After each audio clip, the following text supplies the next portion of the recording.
Welcome to Tips from the Top with me, Jo Parry. Today, I've come to Shap Down Church of England Primary School in Cumbria. This is one of the top performing primary schools in the county.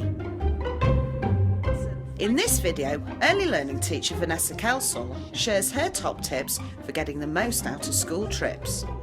How do you group them together for a trip? I group them together myself, because if they choose their own partners, it's not always a good thing. I mean, it's nice for them to be near their friends, but sometimes if they're going to be silly together and you're going to somewhere potentially quite dangerous, you want them to be with children they're going to be safe with as well. What would your ratio be on a trip? I think it's one adult for every 4 children. One adult to every 4 children, so that's really intense. For the nursery, and then as they get older, I think it's 1 to 6 or 1 to 8. Now, because of you being little ones, I would think that you're going to get lots of mums wanting to go on the trips and offering their services to you. Oh, yeah, that's it. And especially at this school, we've got such a community feel. I think it's important for parents to be involved in the trips. So we usually try and welcome as many parents as we can. But also, I do say to the parents, would you mind not being with your own children on the trip?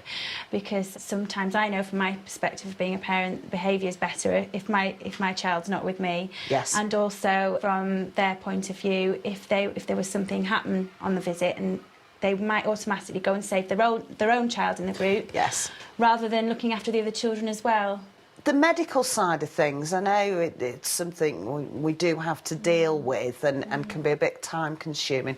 What's your advice on that? Well, you must obviously make sure you've got a qualified medical first aider with you on the visit, usually a member of staff, 1 if not 2. And just an awareness of every single child, isn't it, if there's any allergies or all those sorts of things. Always try and look at their medical forms. And also informing the parent or helper who's in charge of that group, so they're aware. Yeah. Let's talk about the itinerary, because I know you need to keep little ones occupied all the time. In fact, even sixth form trips I take, I feel I need to keep them occupied all the time. Tell me about how you put the itinerary together for that. Well, obviously after the pre-visit I had a clear idea of what I was going to do during the day. You know, you have to make sure everything's in short bursts for little children so they don't get too bored, but it keeps their interest. And it's also important in the middle of the day to give them time to let off steam. Yes. You want them to have a run round and get ready for the rest of the day. The short burst, the place to give off steam, all of those things, Vanessa, I really believe that applies from when they're 4 until they're 18, I've got to be honest. Thank you for sharing it with us. Thank you very much.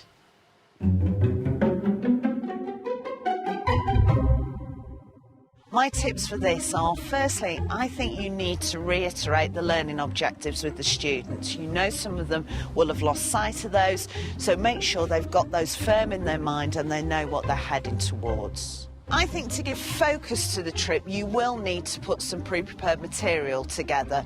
Be mindful of the fact that you're going to need differentiation in there for your students of different abilities, but also this is a difficult task to do. You want your students to explore, but you don't want them to lose sight of the learning objectives. So don't be too rigid, but also give it some structure.